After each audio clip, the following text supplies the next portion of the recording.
do whatever actions he has to do as a law enforcement officer in the position he is in. So my last question to you.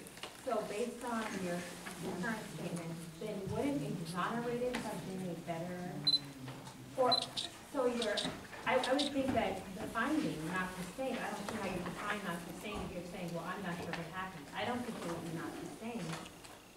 Based on that, the finding would be unfounded, right?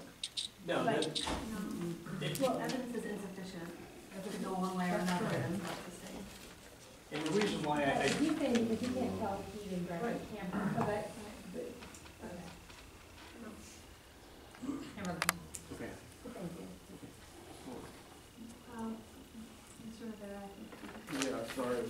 So I just wanted to say that in the officer's report, which was written much prior in the interview, he says that I was met with an individual who was pointing a camera in my face. So, I mean, he says that he recognized that it was a camera. So, Captain Kruger? Yes, sir. You said that he wasn't sure that the object, what the object was in his interview. In his report, he states that it was a camera. So just to be clear on that. And then the other thing that I have is that you stated in your report that you had the privilege to assess the film frame by frame, and you unfortunately did not provide the frame by frame analysis in the investigation so that we can evaluate that.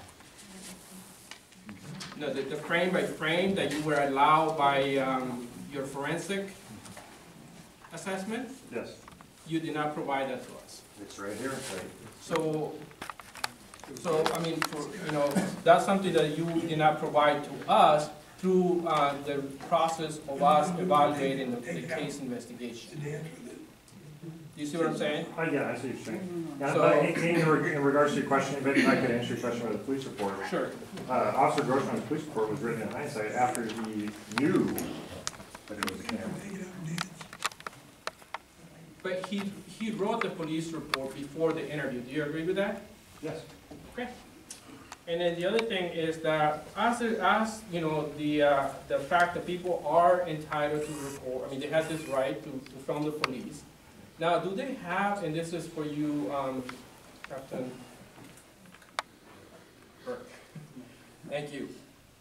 When in regards to people who work undercover, do those rules or those rights or privileges apply? I think that's really a question that can be answered by the city attorney. What I would say is that you have to take a look at what the law says and the performance of the duties of the officer, and it creates some exceptions in the law. And I think that's open for a lot of interpretation, is does that fit one of the exceptions that's contained within the law? See, that's where I feel like I have limited knowledge here or full understanding as to. Again, the law that the commander may be referring to was not enacted until after, or not in effect until after this. There is a general right to film matters of public interest. Some circuits have said that filming the police while they're doing their duties is a matter of public interest.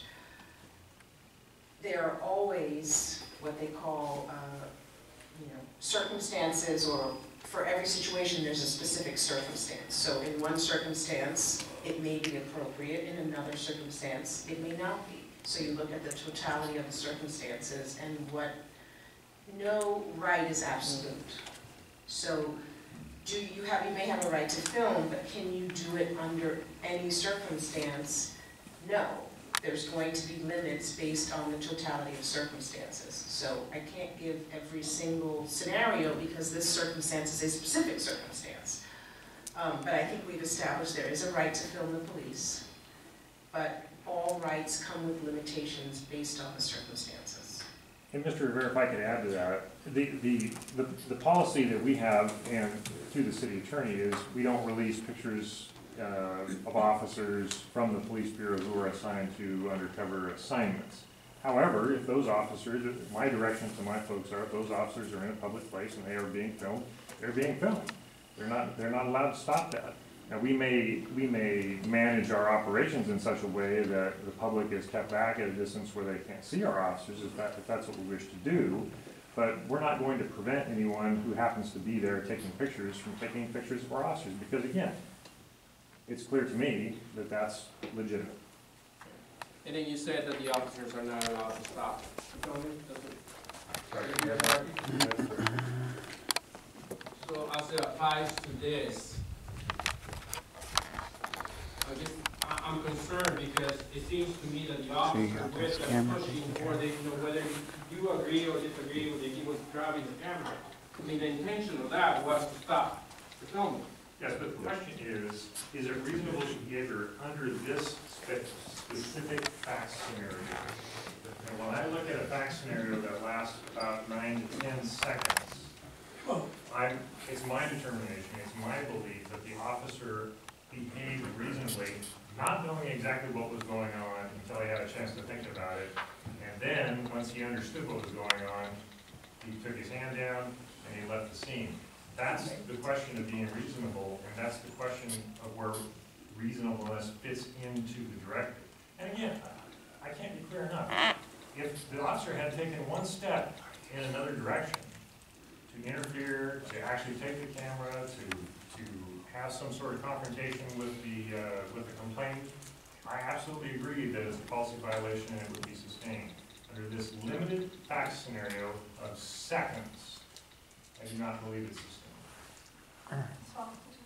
Yeah, I had a question. I'm, just looking at the, from beginning to end with the conduct there, and I was struck by the tone with which the officer spoke to the person, and it didn't actually seem to me that the person was saying, I'm worried I may have struck you, are you okay?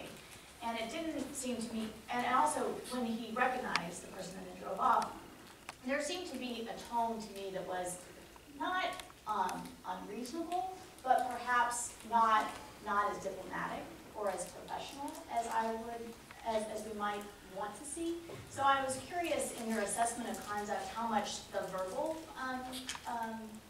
portion came into play, and also especially in terms of the debrief, how much that came into play in your assessment.